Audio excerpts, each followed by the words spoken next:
les Blancs habitent là, les Noirs habitent là. Ça ne justifie pas les hostilités. Ça ne justifie pas les hostilités, mais... À l'égard de l'Afrique du Sud. Ça ne justifie pas les hostilités, mais en même temps, c'est que ça sont des points, par exemple, quand on veut changer certaines choses, qui alimentent pour le moment, alors que ce sont des choses qui devaient se faire directement après la libération de Mandela. Il faut dire que Trump, en fait, son administration, a coupé toute l'aide américaine à l'Afrique du Sud en février dernier. Donc, c'est quand même pas...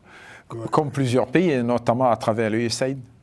Oui, non, d'accord, il y a l'USAID, mais l'Afrique du Sud, il semble qu'il y a un traitement particulier qui est réservé à l'Afrique du Sud, une forme de punition qui est adressée à l'Afrique du Sud.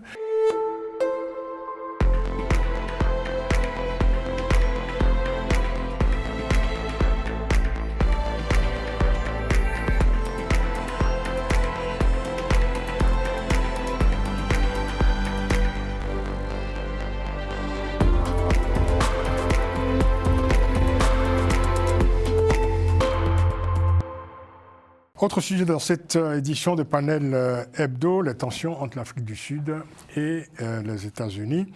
Ebrahim Rasool, c'est l'ambassadeur de l'Afrique du Sud à Washington, a reçu un ordre de quitter le territoire des États-Unis, c'était le 14 mars dernier, après avoir été accusé par le chef de la diplomatie américaine, Marco Rubio, d'être, je cite, un homme politique raciste qui déteste l'Amérique et qui déteste le président Trump.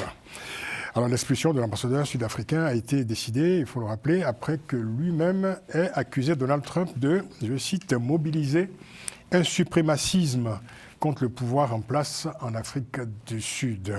L'ambassadeur Ebrahim Rasool est rentré dans son pays ce 23 mars et où il a reçu un accueil triomphal à l'aéroport du Cap. Et à son retour, il a déclaré n'avoir aucun regret pour avoir, dit-il, défendu ses valeurs face à l'administration Trump qui a multiplié des gestes d'hostilité contre l'Afrique du Sud depuis son retour au pouvoir. Vos commentaires sur cette affaire qui est symptomatique, en tout cas, qui est indicatif des relations entre l'Afrique du Sud et les États-Unis. Alors, ma question serait, est-ce que l'Afrique du Sud n'est pas en train de devenir, je dirais, le premier bouc émissaire des relations de Trump avec l'Afrique depuis son retour? Ben? Oui et non. Oui, dans le sens où l'Afrique du Sud a joué un grand rôle sur un certain nombre de sujets que nous avons évoqués ici et qui se déroulent sous nos yeux. C'est le cas des bombardements, la situation que vivent les Gazaouites. L'Afrique du Sud a porté plainte et l'assume entièrement auprès de la Cour internationale. Ce que n'apprécie pas d'ailleurs l'administration Trump. C'est que là, effectivement, c'est un point de discorde.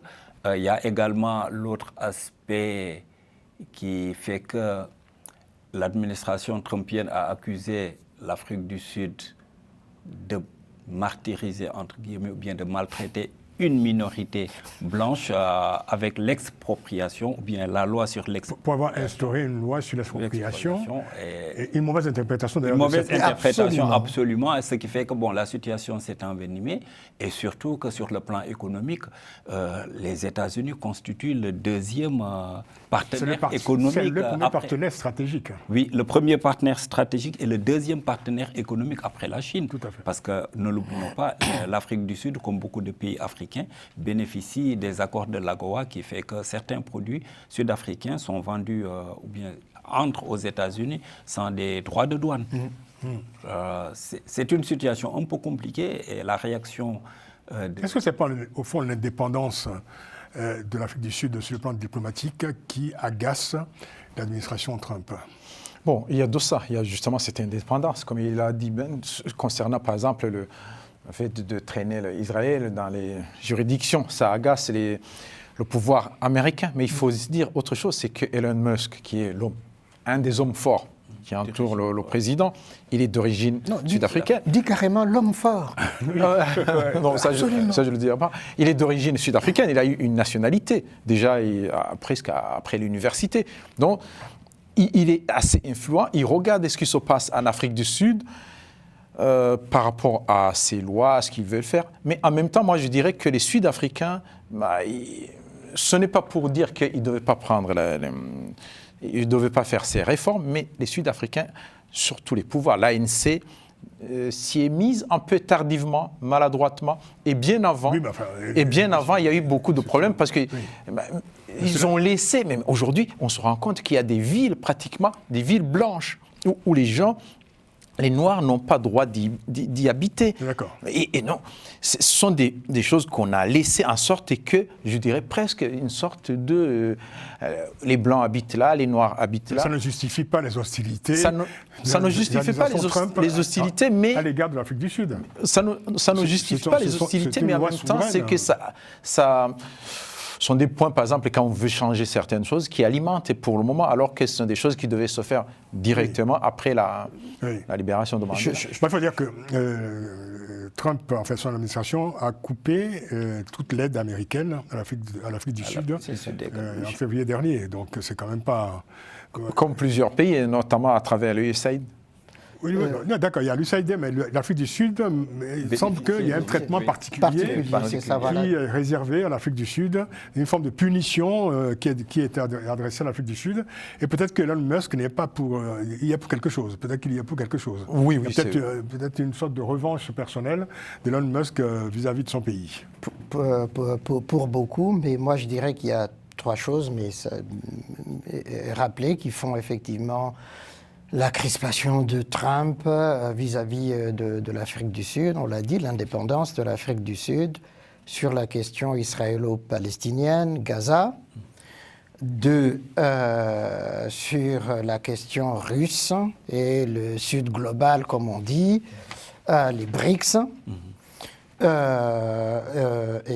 Et 3, sur, évidemment, la question des terres à redistribuer aux Noirs d'Afrique du Sud. Sur ces 3 points, effectivement, dont l'un est exacerbé par Elon Musk, parce qu'évidemment, il est d'origine sud-africaine, et il tient quand même Trump par la barbichette, mais il n'a pas de barbe, Trump, donc par la crête de sa chevelure, parce qu'il a financé sa campagne à hauteur, quand on regarde au total, 270 millions de dollars. C'est énorme. Et au fond, il tient vraiment Trump dans ce sens-là. Mauvaise interprétation, évidemment, de la loi d'expropriation qui